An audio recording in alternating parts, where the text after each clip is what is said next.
તમે ક્યારે એ ભાવના અનુભવી છે જ્યારે પગાર તમારા અકાઉન્ટમાં આવે છે? એ કંઈક અદ્ભુત અનુભૂતિ છે, નહીં? તમે વિચારો છો, ચાલો આપણે પોતાને એક ટ્રીટ આપીએ. તમે ખાવાનું ઓર્ડર કરો છો, વીકેન્ડ ટ્રીપ બુક કરો છો, લિમિટેડ ઓફર પર લપકો છો અને થોડી જ વારમાં બધા ખર્ચાઈ જાય છે. અને પછી પોતાના ખાતામાં 2 જ દિવસમાં એ જ અનુભવ થાય છે કે અકાઉન્ટ મહિનાના છેલ્લા દિવસે પહોંચી ગયું છે. તો અહીં પૈસાની નહીં, પ્લાનિંગની ખોટ છે.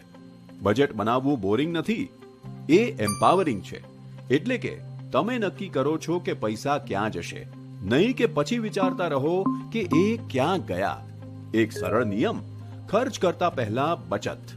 અને વધુ સારો વિકલ્પ, તમારી બચતને ઓટોમેટિક રીતે રોકાણમાં બદલો, એસઆઈપી દ્વારા. એસઆઈપી થી નાની નાની રકમો પણ સમય જતાં સતત મોટી થાય છે. અને બેસ્ટ વાત એ છે કે આ બધું શાંતિથી પોતાની મેળે થાય છે જ્યારે તમે તમારું જીવન જીવી રહ્યા છો.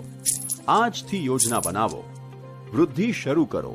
એસઆઈપી, તમારું ભવિષ્ય ઓટો મોડ પર. મ્યુચ્યુઅલ ફંડ રોકાણ બજારના જોખમોને આધીન છે. સ્કીમ સંબંધિત તમામ દસ્તાવેજો કાળજીપૂર્વક વાંચો.